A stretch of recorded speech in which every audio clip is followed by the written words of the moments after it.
Hello everyone, good morning. আজি 8 September. আজি মোৰ বাৰ্থডে আৰু সেই গতিকে ভগৱানৰ ওচৰত বতৰটো যিহেতু বেয়া অকণমান ওলাই যাব দিগদাৰ হৈছে তো ঘৰতে থাপনাতে অলপ মন্দিৰত ভগৱানৰ আশীষ ল'লোঁ যেন এই আহি থকা বছৰটো ভালে কুশলে পাৰ হয় আৰু এটা নতুন বছৰত ভৰি দিলোঁ। আজিৰ পৰা মোৰ 25 হ'ল আৰু এজ। চ' আপোনালোকেও আশীৰ্বাদ কৰিব মোৰ বাৰ্থডে উইচ কৰিব আৰু মোক যেন অহা দিনবোৰ ভালে ভালে পাৰ হয়। সেইখিনিয়ে আৰু চাই যাওক বাকী আৰু কি বাৰ্থডে বুলি অকণমান আছে আৰু স্পেচিয়েল বাকী চাই যাওক আপোনালোকে।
বেছি মানুহ নাই, মোৰ ঘৰত মা ভণ্টি আছিলে, সিহঁতক লৈ আহিছোঁ।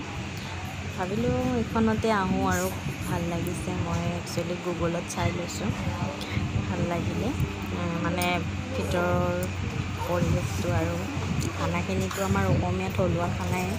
চ' ভাবিলোঁ আজি মোৰ বাৰ্থডেটো ইয়াতে মানে দুপৰীয়াৰ খানাটো খাওঁ। ভিতৰৰখিনি এনেকুৱা, আপোনালোকো পাৰিলে আহিব, খুব ভাল লাগিছে।